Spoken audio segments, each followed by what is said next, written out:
pertemuan ketiga, dasar pemrograman OpenGL. Pertemuan ketiga, pemrograman OpenGL dasar. Sekarang kita berpindah ke sini, pemrograman OpenGL API dasar dan interaksi 2 dimensi. Kita berpindahnya di sini. Bahasan adalah pokok pemrograman OpenGL API dasar. Subpokok bahasan adalah instalasi, kompilasi, vertex dan dimensi, kemudian geometri primitif, point, dan lines. Sifat convex, pembagian objek supaya convex, triangles and quads, aturan tangan kanan, dan warna. Nanti saya akhiri sampai di sini. Jadi hari ini cuma 4 saja. Instalasi dulu. Copy atau download code blocks dari alamat ini. Perhatikan, saya pilih versinya yang code block adalah versi 16. Versi terbaru adalah versi 20. Saya tidak menggunakan versi 20 karena versi 20 saya masih belum nemu caranya supaya dia bisa bekerja dengan Cloud.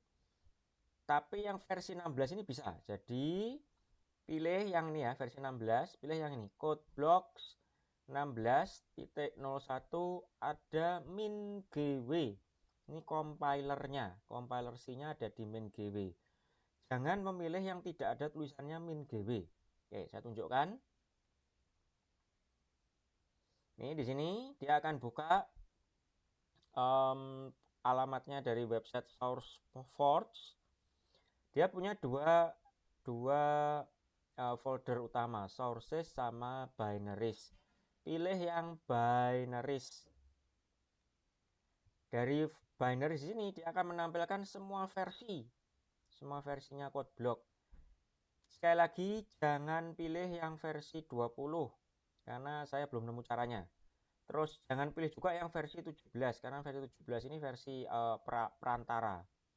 Pilih yang versi 16 yang full release. Saya klik 16.1.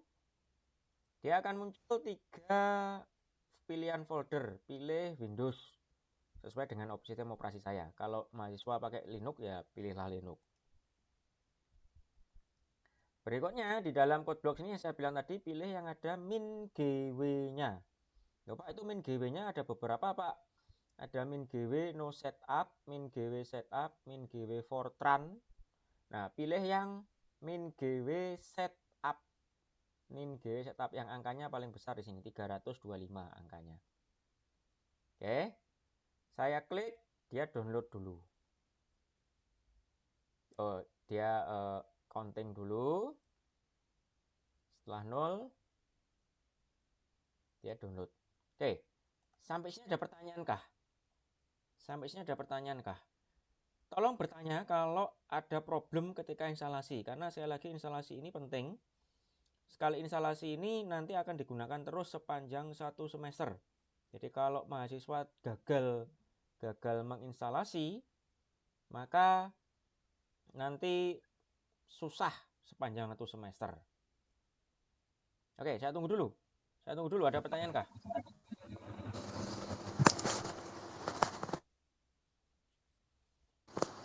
Mohon maaf Pak, minta tolong boleh dibilang nggak Pak? Itunya. Jadi dari proses sini, ininya. Jadi dari PDF yang saya kasih materi pertemuan 3, diklik, terus pilih binaries, pilih 16.01, pilih Windows, terus pilih code block 16.01 min.gw setup. Yang paling banyak di sini 300 angkanya di sini. Oke, saya tunggu. Ini saya sudah selesai download. Saya tunggu dulu sebelum saya melakukan instalasi. Saya tunggu dulu, ada pertanyaan dulu. Ada pertanyaan kah? Ini yang saya blok di sini. Ini yang di download.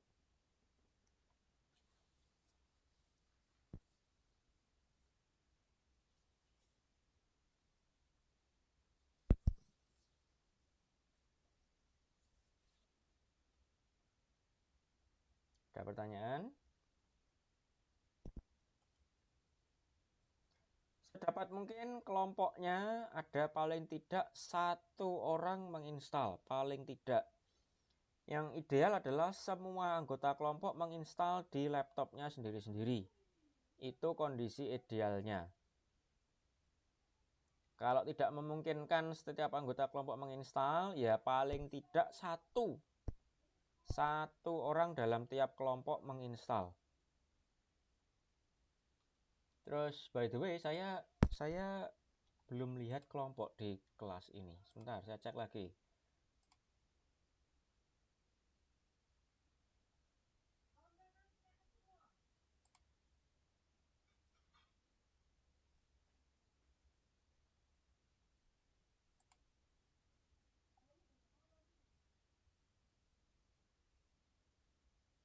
Ya, saya belum melihat adanya kelompok di kelas ini. Segera bikin kelompok karena demonya minggu depan loh. Kalau enggak segera punya kelompok, kesulitan nanti.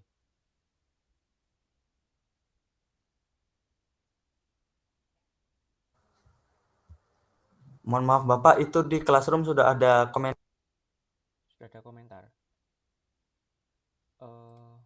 Oh iya ya. Oh ya, sudah. 4, 3, 4. Oke, ya sudah. Ya ini sekali lagi sedapat mungkin tiap kelompok menginstal. Paling tidak 1 yang menginstal di tempatnya. Oke, sudah. Kalau sudah selesai download, berikutnya adalah menjalankan proses instalasi. Ini sama saja. Ini saya download juga yang kemarin. Sama saja. Ini saya hapus saja. Saya run di sini. Katanya do you want to load this program to make changes? Yes. Terus setelah itu di sini dia akan jalan wizardnya welcome to CodeBlock setup. Saya klik next. Layar kedua adalah license agreement karena dia adalah GNU. CodeBlock ini adalah GNU, maka free open source kita terima, I agree. Next, choose components, terima saja defaultnya semua komponennya. Saya klik tombol next. Terus berikutnya install location. Locationnya di sini tempat saya C program files x86 karena Windows saya 64 bit. Windows saya 64 bit sementara codeblock yang versi 16 itu masih 32 bit. Makanya dia terinstallnya di program files x86. Ini diingat-ingat. Di masing-masing komputer yang tidak diinstal, ininya program filenya ada di mana? Yang program file biasakah atau program file yang x86? Tiap mahasiswa yang sekarang sedang melakukan proses instalasi mencatat ini. Kalau sudah, saya klik tombol install. Instalasi codeblocknya sendiri sederhana. Ini gini dia jalan sudah. Nanti yang berikutnya adalah menginstal Glut supaya codeblocknya ini bisa membuat aplikasi GL, OpenGL. Nah, itu tahapnya lebih sukar kalau yang itu. Kalau menginstal codeblocknya sendiri sederhana.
Oke, dia tanya, do you want to run code blocks now? Saya pilih no, nanti dulu, ngerunningnya nanti dulu. Kalau sudah selesai, dia bilang completed, klik tombol next, dan terus finish. Sampai sini dulu ada pertanyaan kah? Sampai sini dulu ada pertanyaan kah? Sampai sini dulu ada pertanyaan kah? Jadi yang sampai dengan titik ini saya sudah tunjukkan tadi adalah link untuk downloadnya CodeBlocks versinya yang 16 yang min.gw setup, terus instalasi CodeBlock-nya sendiri. Ada pertanyaan? Kalau ada lanjut.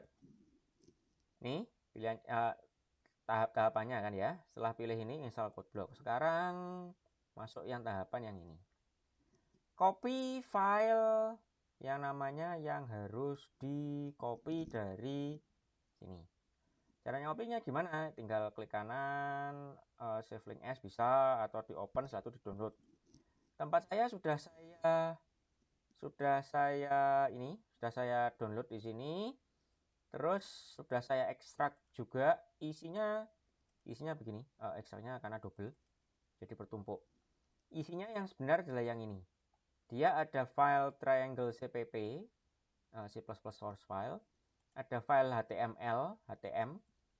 Ini ada satu folder punyanya file htm ini.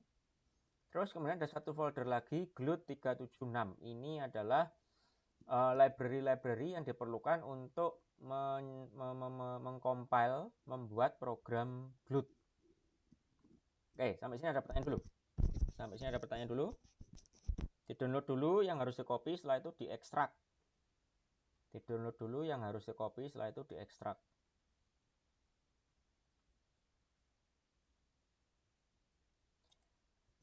Selanjutnya, ikuti petunjuk dari ini. Dari alamat web yang saya belikan. Ini sebenarnya petunjuknya ini itu sebenarnya sama dengan petunjuk yang saya kasih di sini. Nih, yang dari yang file yang harus di-copy di sini. Saya kasih di sini.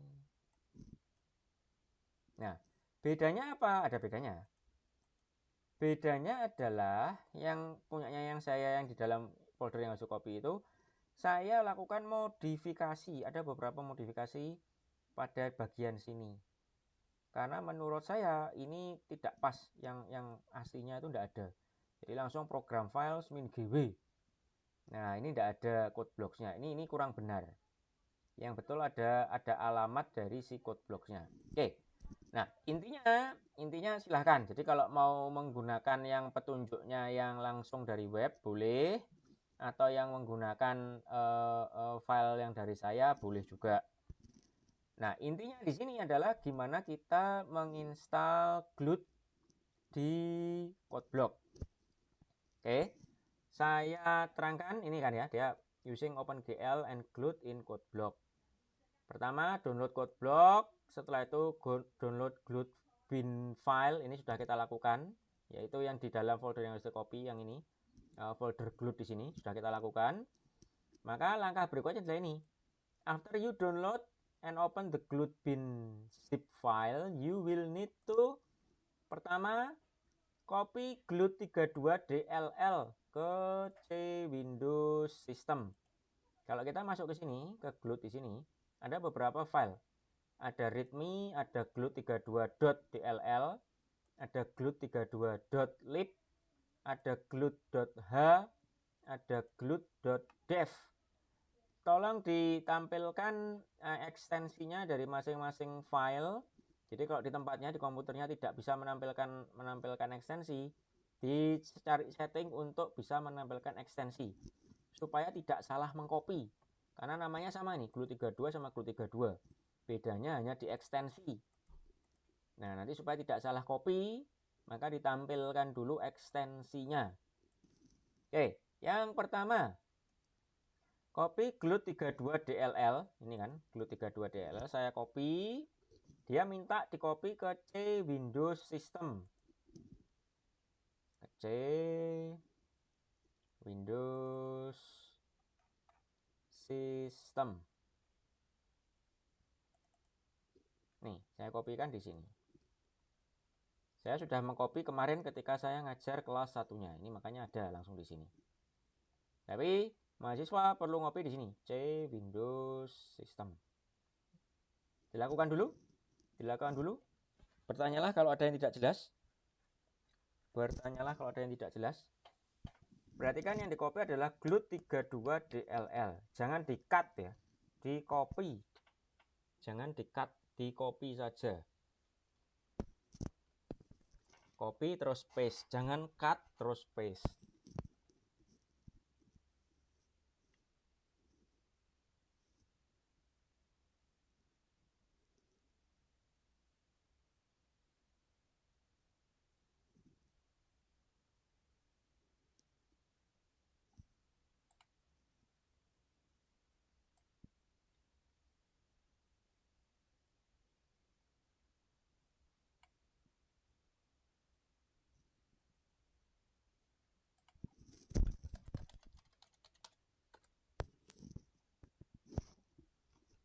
Oke, ada pertanyaan?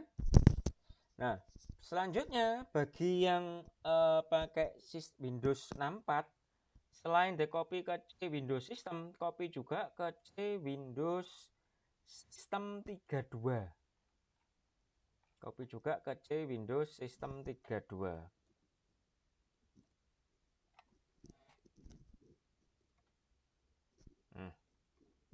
Nih di sini. GLUT32DLL, saya copy juga di sini. Tadi kan C Windows System, copy juga ke C Windows System 32 bagi yang Windowsnya 64 bit. Bagi yang Windowsnya 64 bit, di copy juga ke sini, C Windows System 32. Ada pertanyaan? Ada pertanyaan? Ada pertanyaan?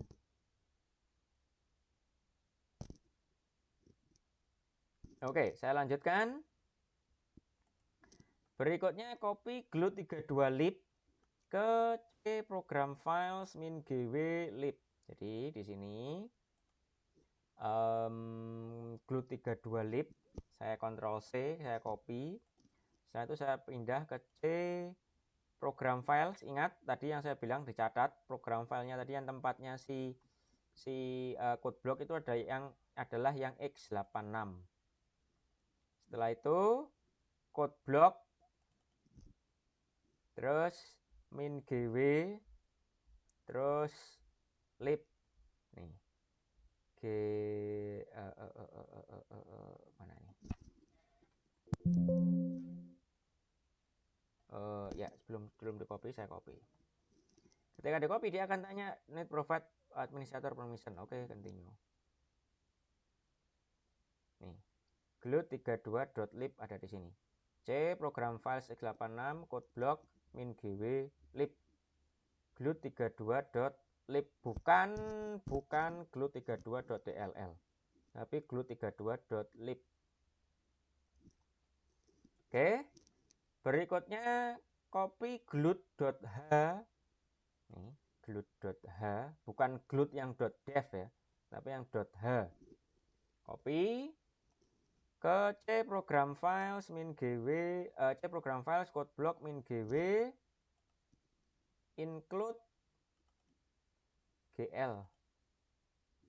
Nih saya paste. Di sini dia gl sudah ada beberapa file.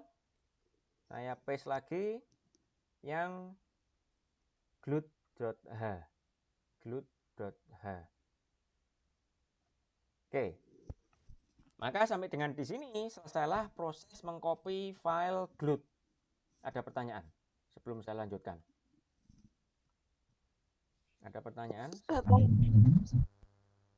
izin minta tolong untuk diulang lagi Bapak yang program file. Oke.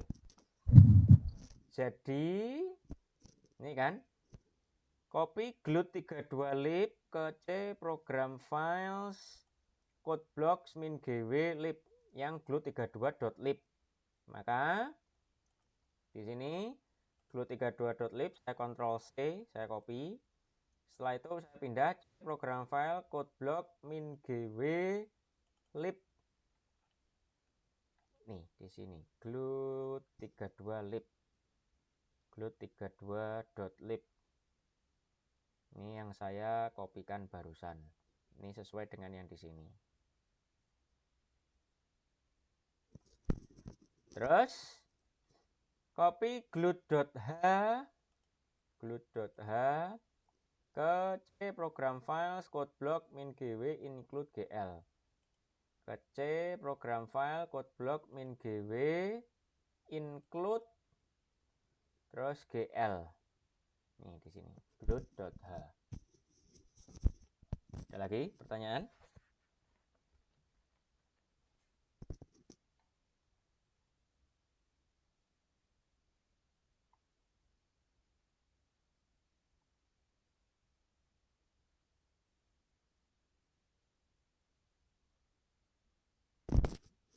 Ada lagi pertanyaan?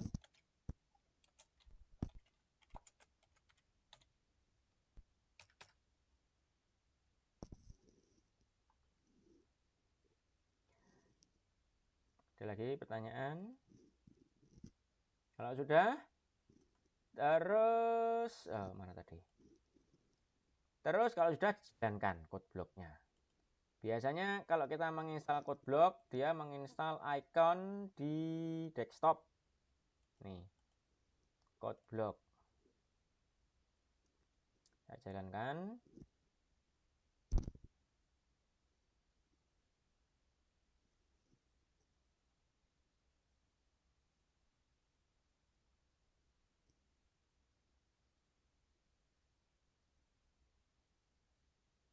Agak lambat karena tempat saya ngeran Google Meet, terus ngeran ini, terus ngeran OBS Studio.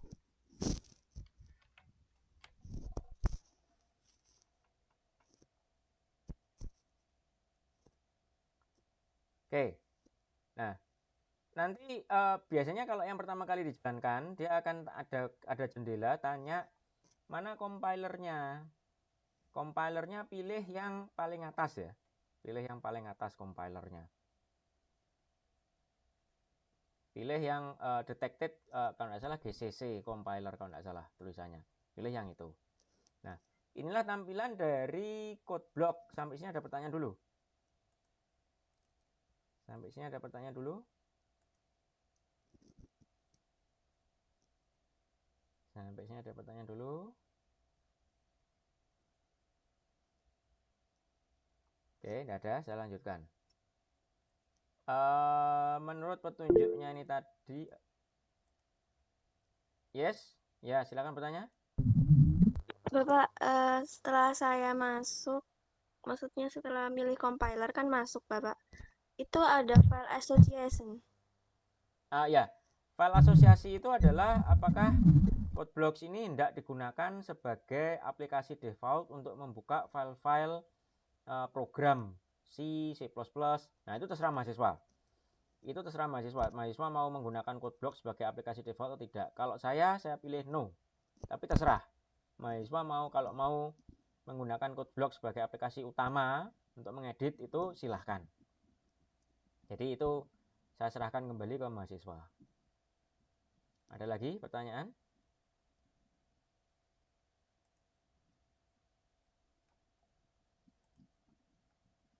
Oke. Terus kalau sudah untuk membuat project baru. Membuat project baru itu caranya file new project. Atau langsung di sini ada tombolnya di sini. Create a new project. Kalau ini diklik, dia akan muncul jendela project creation new from template. Pilih yang ini. Yang glut project yang di bagian sini. Glut project. Glut project. Glut project. Lalu saya klik tombol go. Akan muncul wizard untuk glut project. Saya klik tombol next. Nama projectnya apa? Saya kasih nama projectnya tes 1A misalkan. Terus foldernya di mana? Saya sarankan buat satu folder khusus untuk perkuliahan ini. Jadi misalkan untuk perkuliahan 2024 genap, pilih di situ, atau nanti di dalamnya masih ada lagi folder Komgraf atau gimana.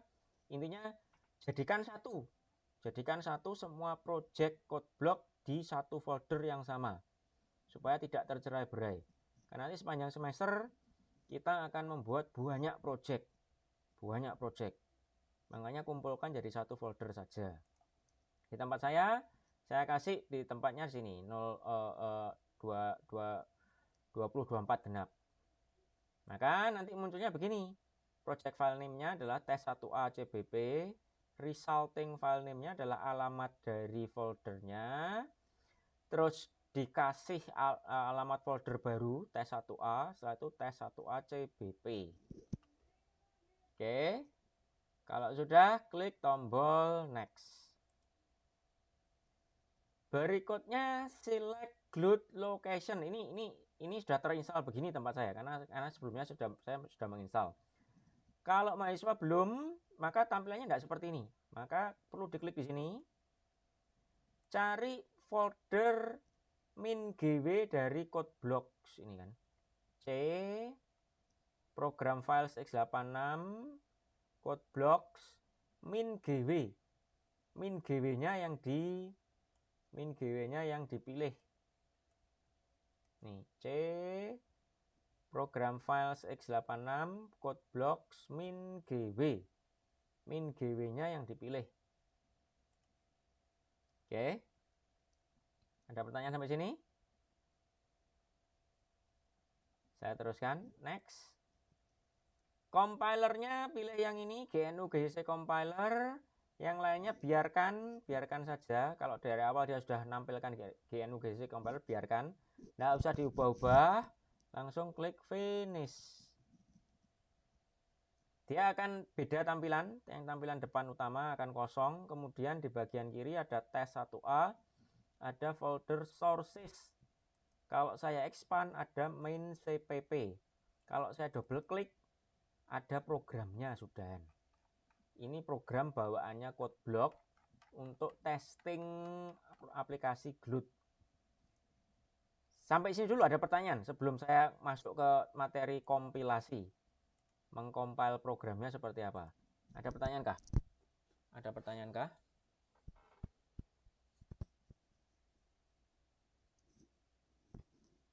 Ada pertanyaan kah?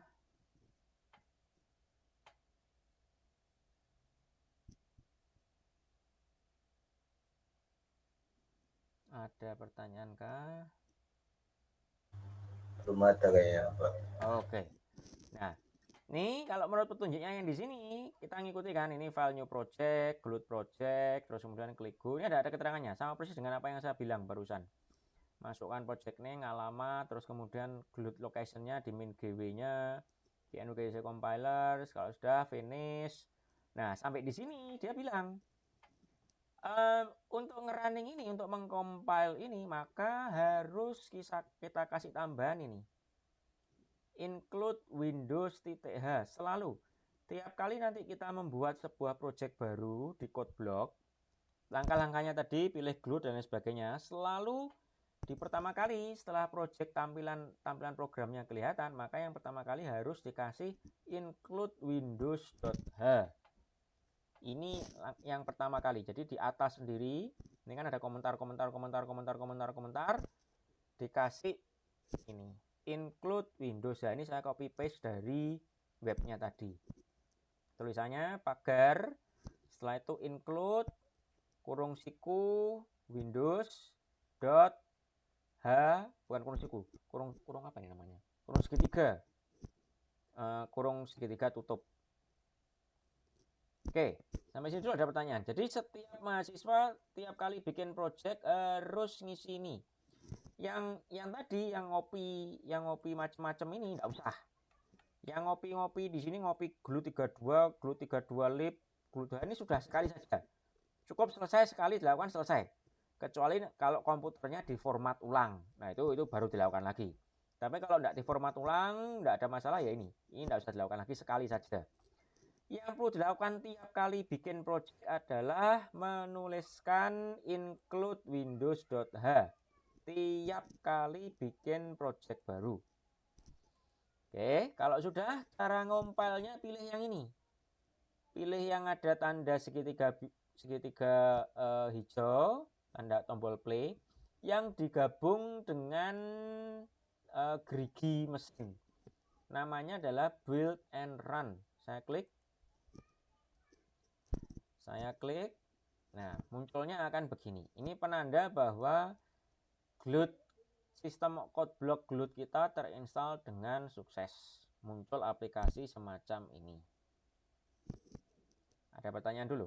Kalau sampai mahasiswa tidak bisa menampilkan ini, berarti ada kesalahan di instalasinya. Tanyakan sekarang, daripada nanti sepanjang satu semester kesulitan untuk ngerunning program. Tanyakan, ada yang kena masalah? Ada yang tidak bisa mengcompile? Ada yang tidak bisa mengcompile?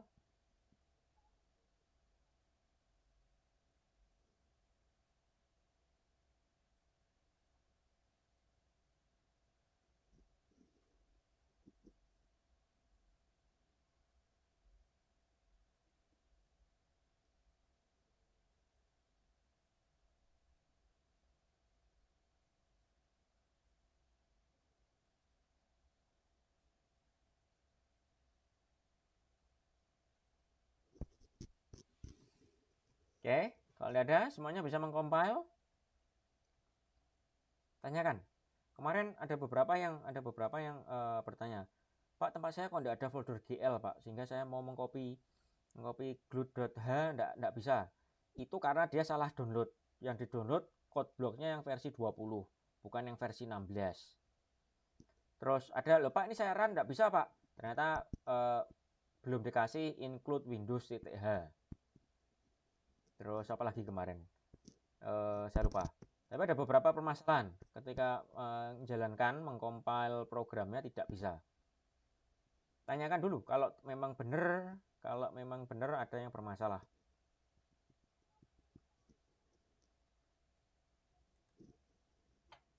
Ini alternatifnya petunjuknya.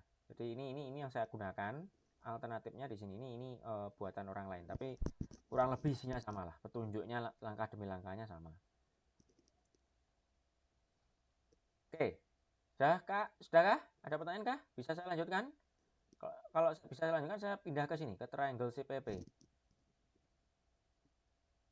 Ada pertanyaan?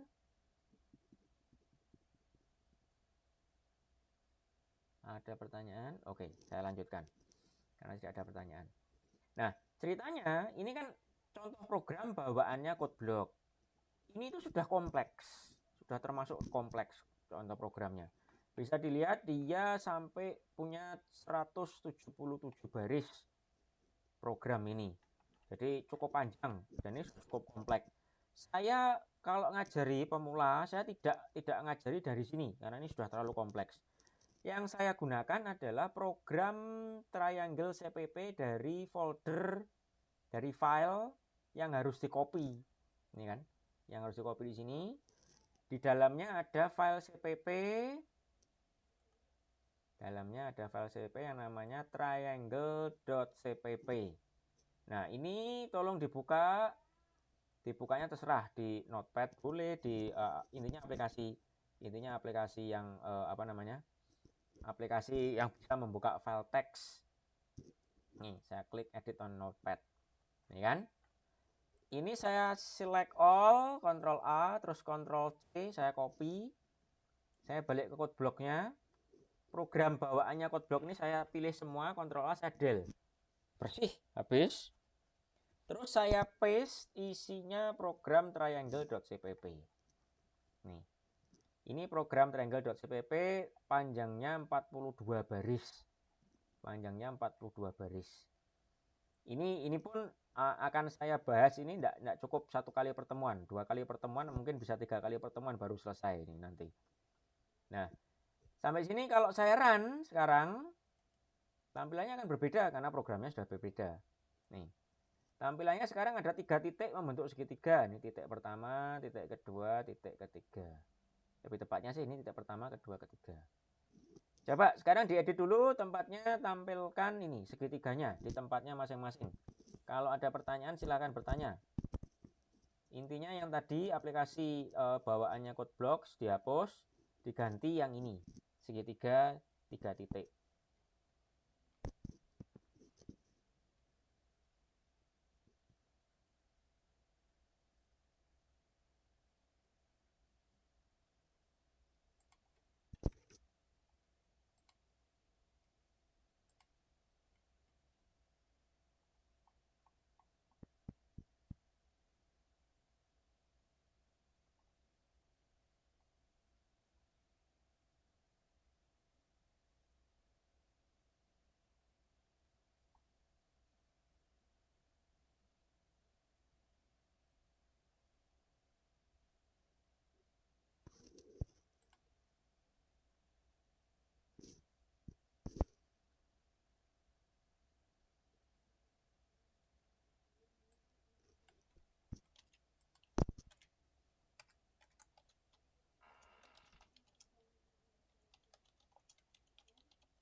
Sudah?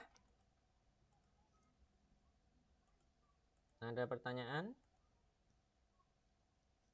Kalau sudah lanjut materinya. Nih, triangle CPP. Di dalam folder yang harus di-copy terdapat file triangle CPP. File ini merupakan bentuk sederhana dari aplikasi OpenGL. Saya ngomong dulu sekarang OpenGL function format. Kita fokus dulu di bagian fungsi display di sini. Lebih tepatnya awal-awal di sini saya fokus ke sini, GL Vertex 2F. Ini saya fokusnya di sini dulu. Apa tuh itu? Itu cara pemformatan pemformatan fungsi-fungsi OpenGL. Diawali GL huruf kecil itu menunjukkan bahwa fungsi ini, keseluruhan fungsi ini itu miliknya library-nya si GL. Nanti ada GLU, ada GLUT, GLUT. Nah, itu menunjukkan library-nya mana yang dipanggil, fungsi dari library yang mana. Pemisahnya apa? Pemisahnya adalah huruf besar pertama.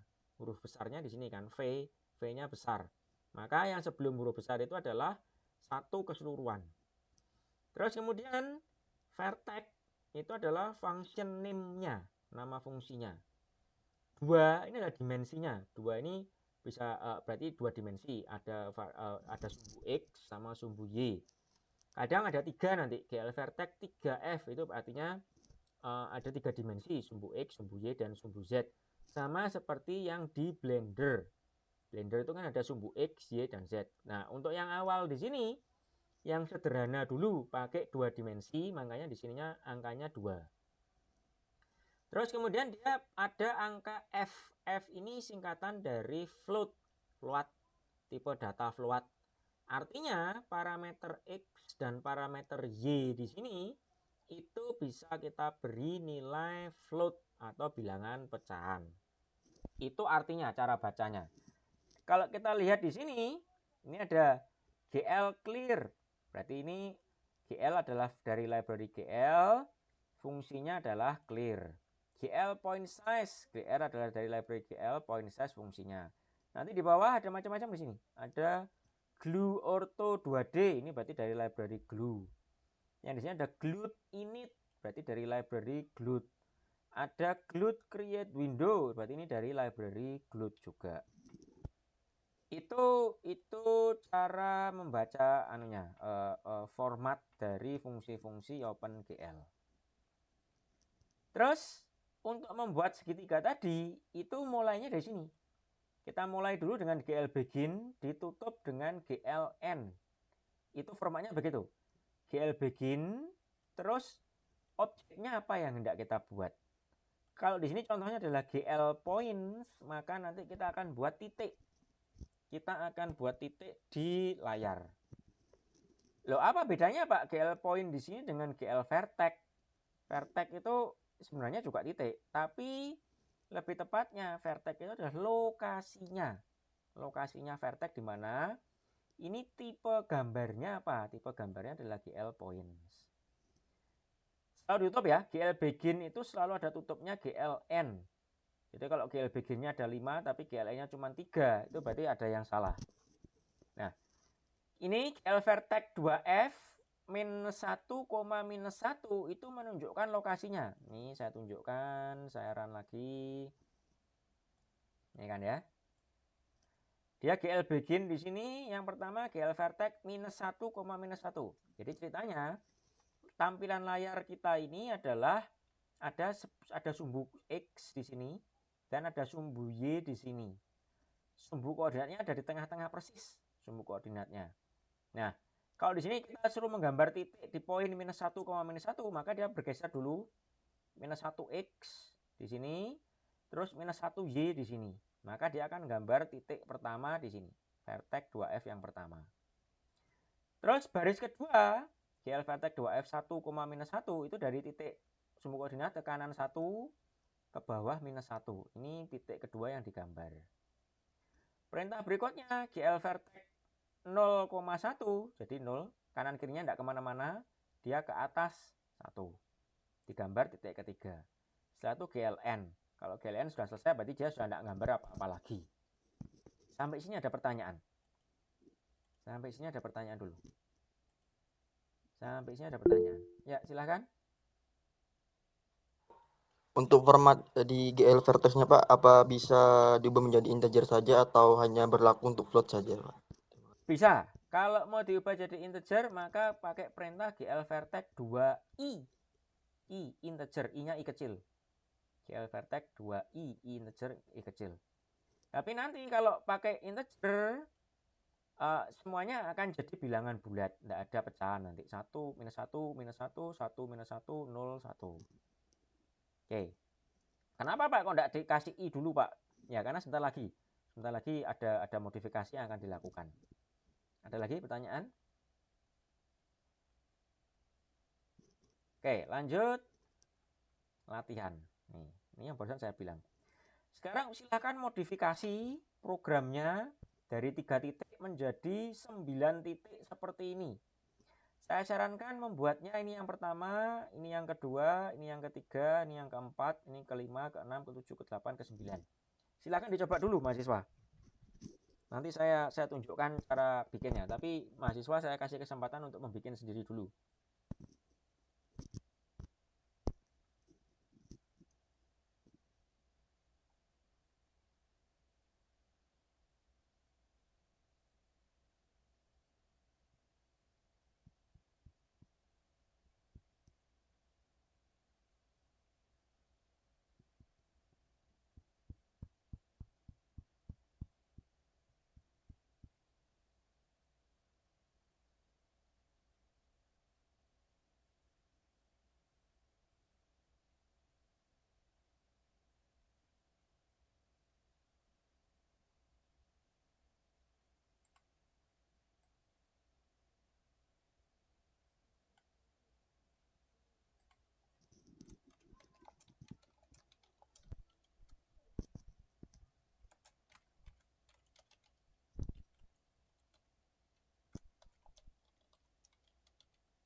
Sudah?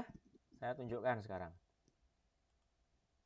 Saya tutup dulu. Oh ya, berarti kan dia selalu ada dua jendela ya. Yang satu jendela komen, yang satu jendela hasil runningannya si Glut. Nah, karena titiknya ada 9, maka kita perlu membuat GL vertex-nya 9 kali juga. Saya copy dulu yang sini. Terus saya kasih minus 1, 1. Terus saya kasih minus 1, 0. Setelah itu minus 1, minus 1. Terus setelah itu 0, minus 1. Setelah itu 1, minus 1. Ini saya copy lagi yang ini. Saya paste 1, 0. Terus 1, 1. Terus setelah itu 0, 1. Terakhir ini saya copy. Terakhir adalah 0, 1,5. Saya run. Nih hasilnya. Jawabannya ini. Ini yang pertama di sini. Jadi kan minus 1,1 nih. Setelah itu minus 1,0 di sini. Setelah itu minus 1,-1 yang tadi. Setelah itu 0,-1. 0, minus 1. Setelah itu 1, minus 1. 1, minus 1. Setelah itu 1,0. 1,0. Demikian seterusnya sampai di sini. Ini pakai 1,5 pecahan di sini. Kenapa kok pecahan? Karena di dalam jendela kita ini ujung kiri bawahnya saya bikin minus 2. Ujung kanan atasnya saya bikin 2,2. Ini minus 2,-2. Ini 2,2. Jadi ke kiri minus 2, ke bawah minus 2, ke kanan 2, ke atas 2. Nah, untuk nampilkan di sini saya kasih 1,5. Ada pertanyaan kah? Ada pertanyaan kah sampai sini? Ada pertanyaan kah sampai sini? Ada pertanyaan kah sampai sini? Pak, saya kok bingung toh Pak ini Pak. Bacanya ini gimana Pak? Intinya yang kolom pertama ini adalah X. X itu pergerakan horizontal, entah ke kanan entah ke kiri. Kolom kedua adalah Y. Y itu pergerakan ke atas dan ke bawah. Jadi ini pelajaran koordinat kartesian, pelajaran kelas 6 SD. Kelas 6 SD kan ada pelajaran tentang koordinat kartesian. Nah, ini implementasinya di sini, implementasinya. X itu gerakannya horizontal ke kanan dan ke kiri. Y itu gerakannya vertikal ke atas atau ke bawah. Ada pertanyaan? Ada pertanyaan? Nah, kalau mahasiswa kesulitan, ini saya tadi ngetik karena saya sudah terbiasa. Langsung saya ketik itu saya bekerja dengan menggunakan memori bisa. Saya bayangkan di otak saya, oh posisinya sekian bisa karena saya sudah terbiasa. Kalau mahasiswa merasa kesulitan mengenai penentuan lokasi titik-titiknya ini, maka silahkan digambar dulu. Jadi ambil kertas, terus digambar sumbu koordinatnya. Sumbu X, sumbu Y. Kasih 2, minus 2, 2, minus 2. Terus, kalau di titiknya di sini, ini kira-kira berapa ya? Kalau titiknya sini kira-kira berapa ya? Lebih bagus lagi kalau pakai milimeter blok, buku gambar milimeter blok. Mahasiswa tahu ya, milimeter blok? Ada yang tidak tahu milimeter blok? Buku gambar yang ada garis-garisnya. Biasanya untuk gambar matematika. Itu bisa digunakan untuk, jadi langsung pakai itu kan sudah ada garis-garisnya. Kalau saya mau bentuk ini, langsung digambar saja bentuknya. Nanti tinggal dihitung, oh ini titiknya berapa titik ke kiri, berapa titik ke atas, berapa titik ke kanan, berapa titik ke bawah. Itu kan bisa kelihatan dengan mudah pakai milimeter block. Dan ini sebenarnya untuk membiasakan ini itu salah satunya adalah dengan mengerjakan demo 1. Demo 1 itu kan Blender 3 dimensi. Itu semuanya sistem koordinat semua di sana. Mau translasi, mau rotasi, mau ukuran, itu semuanya ada posisi koordinatnya semua. Nah, makanya demo 1 itu saya, namanya aja demo 1, demo awalan. Itu saya kenalkan mahasiswa, ini loh, seperti ini implementasinya. Sistem pengkoordinatan itu seperti ini. Karena nantinya akan digunakan langsung di coding, tidak ada yang bisa digeser-geser, diklik terus setelah itu dipindah-pindah, tidak ada. Semuanya codingan menggunakan, tapi underlyingnya pondasinya adalah tetap sistem koordinat kartesian. Ada pertanyaan? Ya, silakan. Bapak, saat saya run itu ada error, Bapak. Jadi Errornya bilangnya apa? yang first definite here error ID returned one exit status. Jadi yang bagian int main itu ada kayak merah, ada kayak warna merahnya gitu, Bapak. Sebelumnya ketika triangle CPP-nya di run bisa? Enggak, Bapak. Karena itu makanya ada error. Nah, triangle CPP-nya berarti tidak bisa. Sudah ini Windows include Windows ITH ini sudah? Sudah, Bapak. Di atas sendiri ya? Di atas sendiri. Iya. Bisakah ini gimana caranya sharing?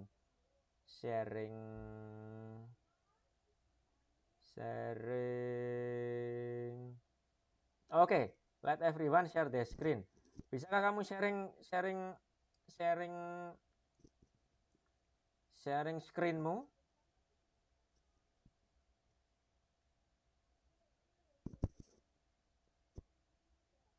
Sharing screen pakai tombol present now. Bisa, Bapak. Oke. Sebentar. Sebentar.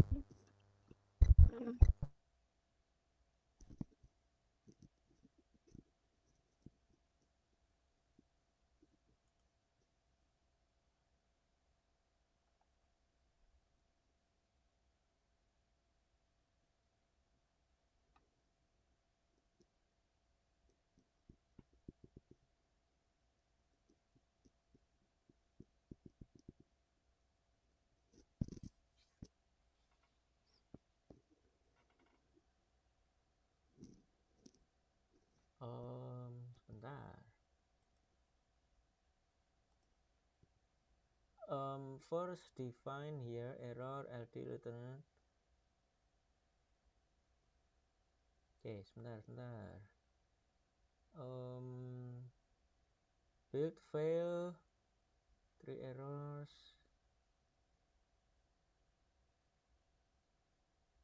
Bisakah ngeklik yang build log di bagian bawah di situ? Di kotak bawah itu yang sekarang aktif kan namanya build messages. Klik tab sebelahnya build log. Ya. Itu apa tulisannya? Proses terminated with status 1.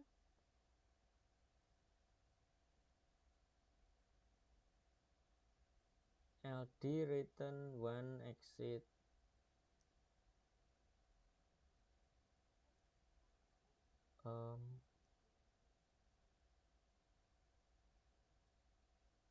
Coba scroll ke atas dulu. Programmu scroll ke atas. Terus ke atas sampai atas.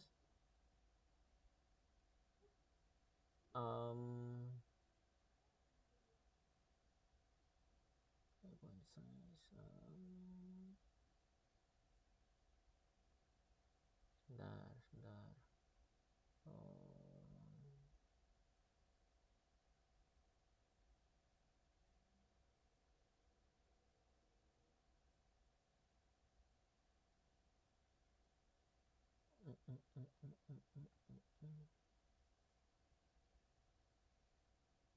Kenapa tidak kelihatan?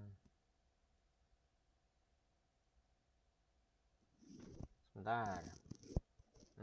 Sebentar.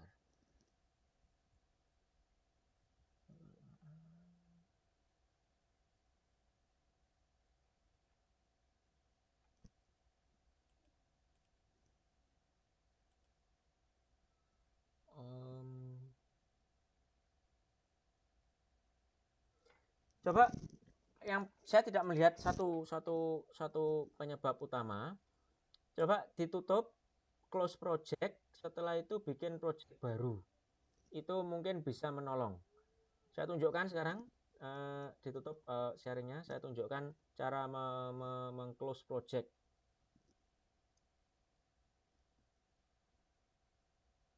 Oke, saya sharing lagi tempat saya.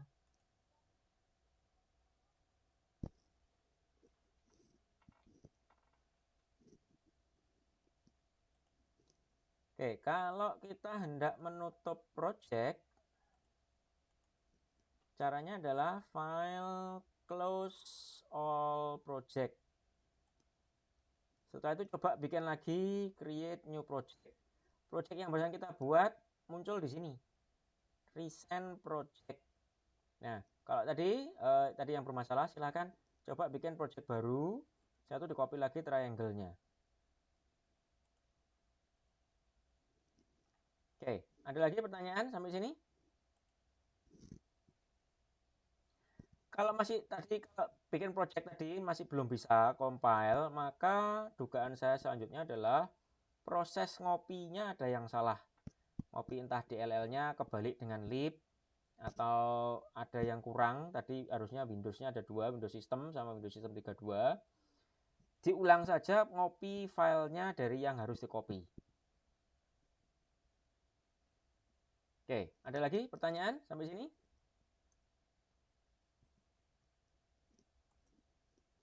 Kalau tidak, saya lanjutkan. Vertex itu adalah informasi geometrinya. Sementara points itu adalah titik yang tergambar. Jadi ada bedanya ya. Di sini GL points itu tipenya, tipe yang tergambar, titik. Ini vertexnya adalah informasi geometrinya. Terus ukuran poin. Untuk menentukan besar kecilnya titik, gunakan perintah GL point size. Nilai defaultnya 1. Di tempat program triangle, saya sudah kasih GL point size ukurannya 4 supaya besar, supaya mudah dilihat. Ini bisa diganti misalkan jadi ukuran 1 gini ya. Saya run. Ini ukuran defaultnya 1. Maka akan sangat kecil. Susah dilihatnya 1 di sini. Itulah sebabnya saya kasih nilai default 4. Kalau mau diperbesar misalkan 10. Nih, tampilannya begini tempat saya. Kalau 10.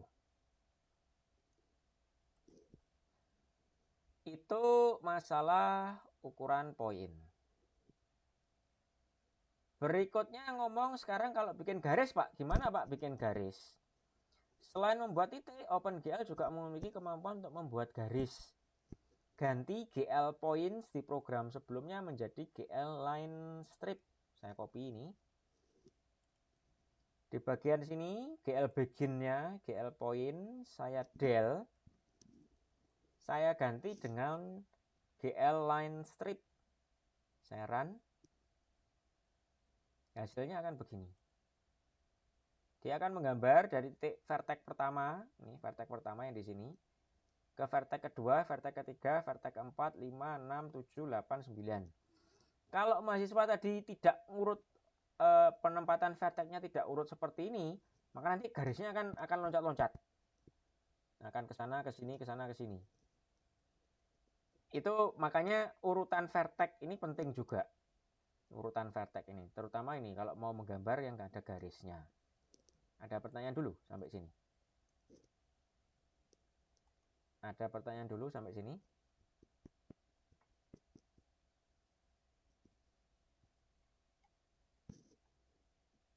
Ada pertanyaan dulu sampai sini? Kalau tidak ada, saya lanjutkan lagi. Nih contohnya. Primitif garis. Urutan perintah GL vertex menentukan bentuk garis yang digambar. Untuk menentukan tebal tipisnya garis, gunakan perintah GL line width. nilai defaultnya adalah 1. Nih, GL line width saya copy. Ini untuk mengganti ketebalan garis. Saya taruh di sini.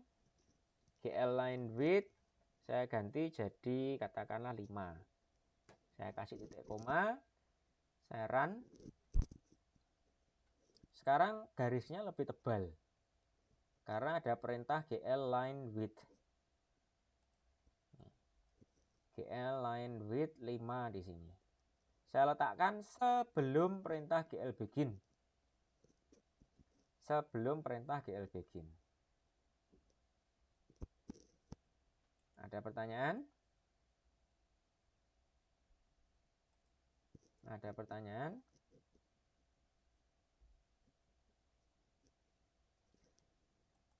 Lanjut. Nih contohnya. Ini OpenGL primitif. Primitif itu adalah bentuk-bentuk sederhana yang bisa digambar oleh OpenGL. Ada GL point tadi, ada GL line strip. Tapi ada juga GL line sama GL line loop. GL lines itu ngambil vertex-nya per 2 vertex di garis. Setelah itu ngambil 2 pasang vertex berikutnya di garis. Saya tunjukkan ini GL lines. GL lines. Saya run. Nih, tampilannya begini GL lines-nya. Karena dia ngambil 2 vertex pertama di garis ini. Saya tuh dilompati. 2 vertex berikutnya di garis. Lompati lagi 2 vertex berikutnya, lompati 2 vertex berikutnya. Vertex yang terakhir, vertex ganjil, dia tidak punya pasangan. Karena tidak punya pasangan, dia tidak digambar apa-apa. Jadi kalau yang menggunakan GL lines itu harus ada 2 minimum. Dan normalnya jumlahnya genap. Ada pertanyaan? Terakhir, GL line loop. Ada bedanya antara GL line strip dengan GL line loop. Kalau line strip, satu vertex digaris ke vertex berikutnya, digaris ke vertex berikutnya, digaris ke vertex berikutnya, dan seterusnya. Kalau line loop, sama seperti itu, tapi bedanya vertex terakhir akan ditarik garis ke vertex pertama. Nih, saya contohkan. Vertex terakhir ditarik garis ke vertex pertama. Saya run. Nih, jadinya dia tertutup. Bentuknya tertutup. Ada pertanyaan sampai sini? Ada pertanyaankah sampai sini? Maka berikutnya ya, ini ya, untuk menggambar objek tadi yang sudah sempat saya bilang, untuk menggambar objek letakkan vertex-vertex titik sudutnya mengelilingi objek. Gunakan milimeter block jika kesulitan. Latihan tadi project baru, jadi project lama itu dulu bikin ini biar PR aja. Ini biar PR, nanti dua minggu lagi saya balik ke sini karena minggu depan kan demo. Tapi sampai sini ada pertanyaan. Ini silahkan dikerjakan dulu sendiri. Sampai sini ada pertanyaan sebelum saya berpindah ke demo. Ada pertanyaan kah? Terkait materi hari ini. Ini saya rekam, jadi nanti akan saya posting videonya. Silahkan bisa direview. Bisa direview kalau dibutuhkan. Ada pertanyaan kah? Oke, sudah. Saya sekarang ke demo. Sesuai dengan apa yang saya bilang kemarin, demonya minggu depan per kelompok, kumpul dulu di Google Meet. Kumpul dulu di Google Meet. Kalau nanti tidak bisa, baru nanti kita pindah ke ke Zoom. Ya Zoom meeting, tapi kumpul dulu di Google Meet. Terus di bagian postingan tugasnya demo itu ada saya kasih file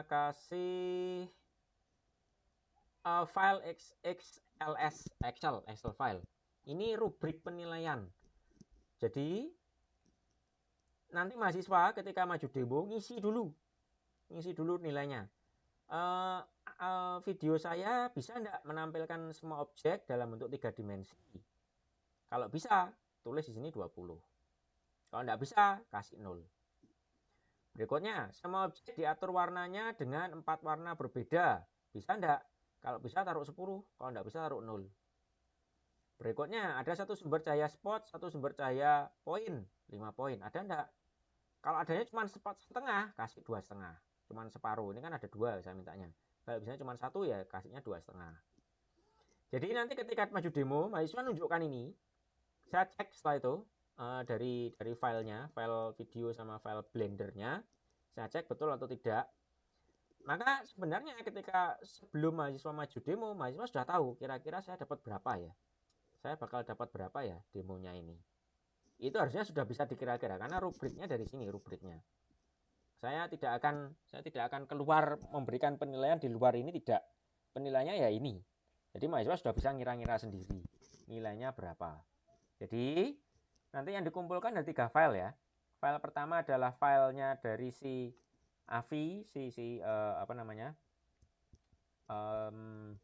videonya, terus file Blender, setelah itu file Excel ini. Ada pertanyaankah terkait demo? Ada pertanyaankah terkait demo? Intinya ikuti contoh file video yang saya posting sebelumnya. Intinya ngikuti di situ. Ada pertanyaan? Mahasiswa sudah mengerjakankah? Sudah, Bapak. Oke. Ini ada pertanyaan, silakan yang mau bertanya.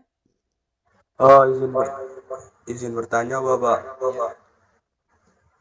Misal kelompoknya ada 3 anak, terus yang namanya Bapak yang di bawah itu gimana, Pak?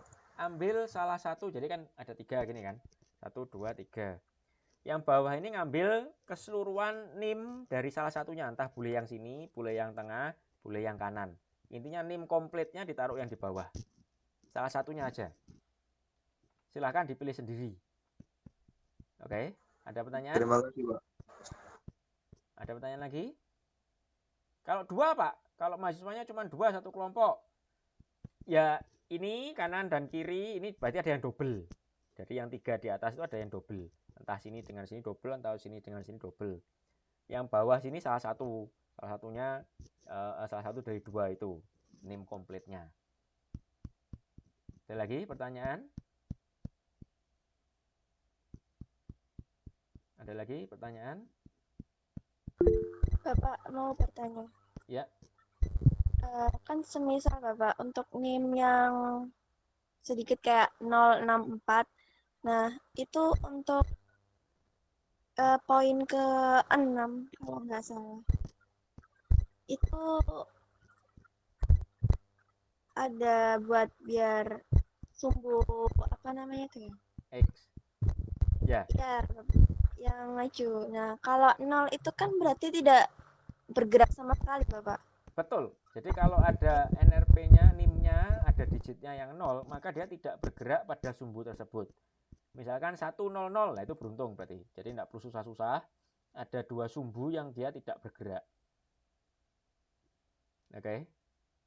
Kalau 110 ada 1 sumbu yang dia tidak bergerak. Baik, Bapak. Berarti untuk videonya berarti kayak angkanya berarti nggak bergerak itu. Ya, jadi tidak bergerak pada sumbu tersebut kan. Angkanya kan gerak kiri, gerak atas, gerak depan.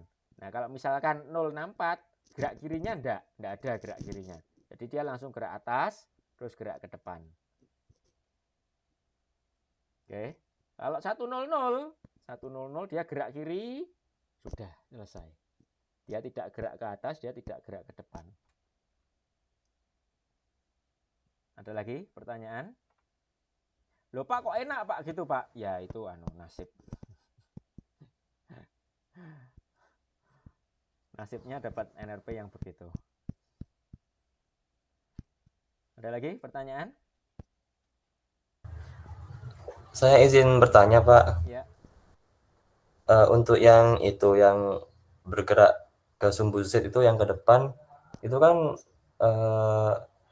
yang punya saya itu kebetulan NIM yang ketiga itu akhirannya itu 2 tuh, Pak. Nah, terus kalau dimajuin gitu, itu keluar dari frame tuh, Pak. Nah, Iya. Berarti harus ada dua cara. Yang pertama adalah kameramu harus dikondisikan gimana caranya supaya ketika dia bergerak itu tetap ada dalam kamera.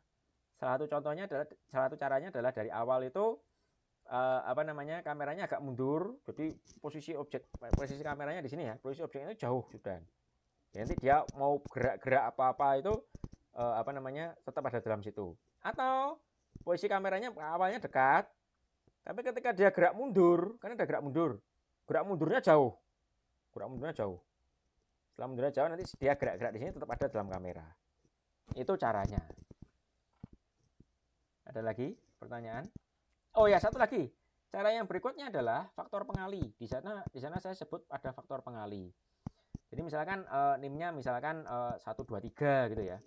Kan dia gerak dulu ke kanan 1, gerak ke atas 2, gerak ke depan 3. Nah, ini kadangkala 1 itu kalau digerakkan 1 itu tidak kelihatan, cuma sedikit sekali.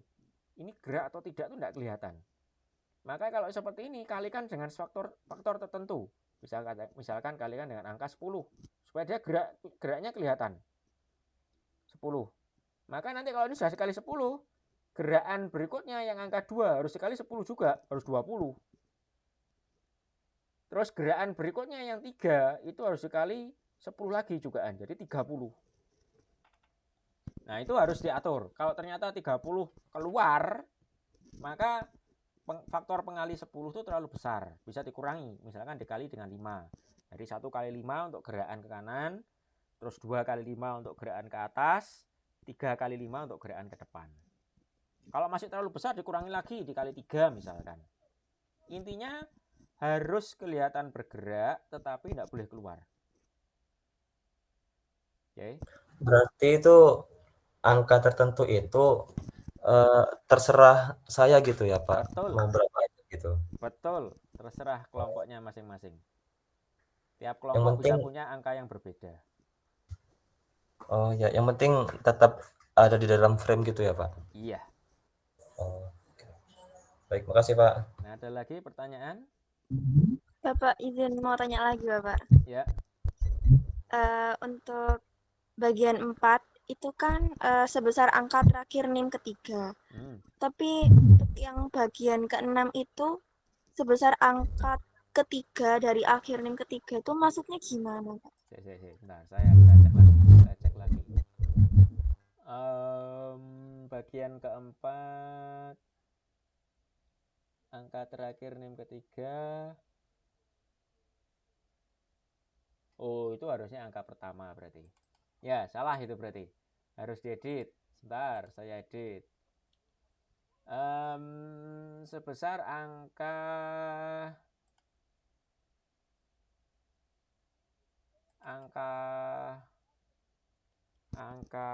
pertama, angka kedua dari akhir NIM ketiga. Ini saya kok sebesar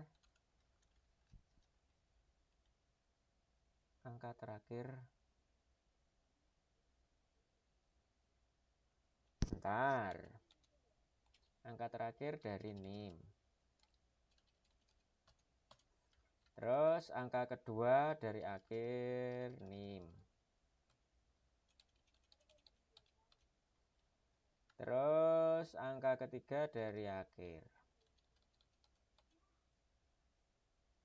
Angka terakhir NIM, angka kedua dari akhir, angka ketiga dari akhir. Oke, sudah save. Oke, sudah, harusnya sudah. Silakan di refresh, harusnya sudah saya selesaikan. Angka terakhir NIM, angka kedua dari akhir, angka ketiga dari akhir.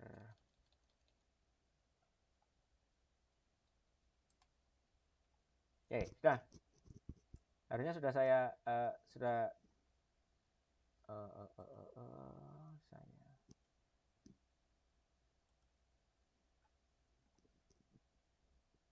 Angka terakhir NIM, angka kedua dari akhir, angka ketiga dari akhir. Oke, sudah. Ada lagi pertanyaan? Saya izin bertanya, Pak. Ya. Untuk yang bagian 5 itu kan keseluruhan NIM itu digerakkan ke atas sebesar angka kedua dari akhir NIM 4 gitu. Nah, itu untuk ketiga angka yang itu ke atasnya tuh masih bisa, Pak. Nah, terus angka yang di bawah itu yang apa namanya yang keempat itu kalau digerakkan ke atas sesuai dengan ini anggaplah 8 gitu ya, Pak. Nah, itu bersinggungan gitu, Pak. Kayak nabrak gitu sama NIM yang lainnya gitu. Nah, sebentar, saya tunjukkan dulu ini dulu. Saya tunjukkan dulu videonya lagi. Ini kan?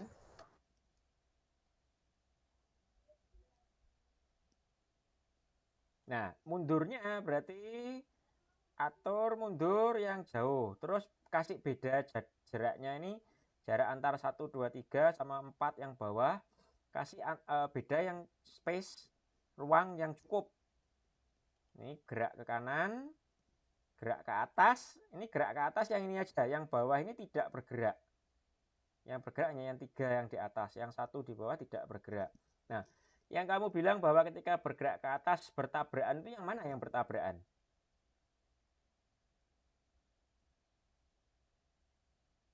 Halo? Ya, halo, Pak. Ya. Yang waktu ini, Pak. Berarti itu ini kan di sini kan bagian 5 tuh keseluruhan NIM gitu, Pak. Berarti kan yang di videonya Bapak tuh yang namanya yang Yonathan Ferry itu kan harusnya bergerak ke atas juga gitu, Pak. Oh, tidak. Yang ini aja, yang bergerak ke atas yang ini saja. Yang NIM full NIM ini tidak bergerak. Dia diam saja yang full NIM. Jadi hanya 3 NIM itu yang bergerak. Oke, itu berarti saya edit lagi berarti. Bentar, saya edit lagi.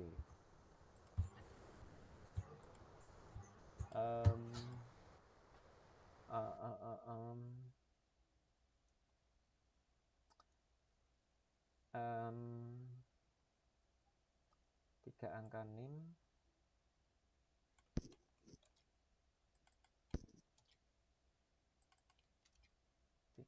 NIM. Oke, save. Oke, harusnya sudah saya edit.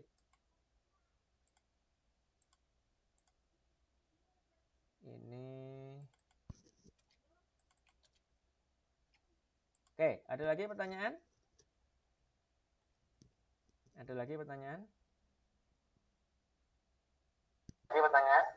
Ya.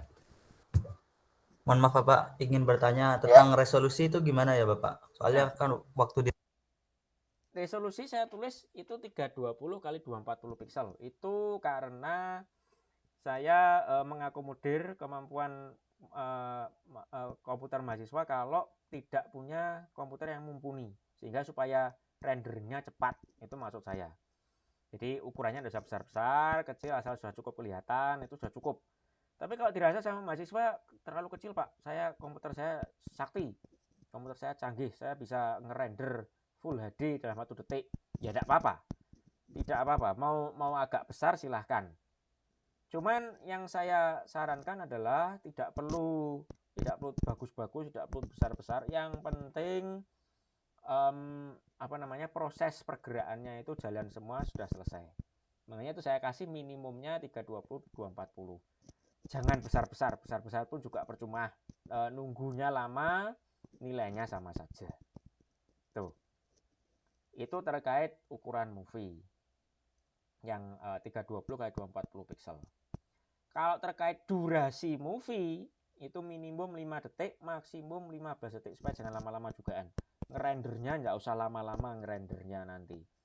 5 detik itu tempat saya, file AVI saya di sini kan cuma berapa detik ini? Cuma 8 detik, sudah cukup tercover semuanya.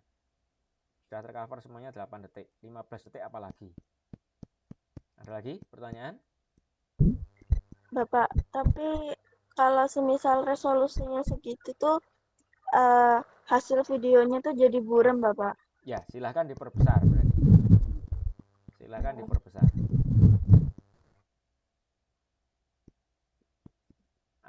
Asal cukup jelas. Yang targetnya sudah jelas, bisa dilihat. Ukurannya terserah. Minimumnya segitu saya kasih. Yang penting adalah bagi saya yang jadi pertimbangan saya adalah jangan sampai membebani mahasiswa ngerendernya sampai lama, sampai semalaman atau 2 malam untuk hanya ngerender tugas ini. Oke. Ada lagi pertanyaan?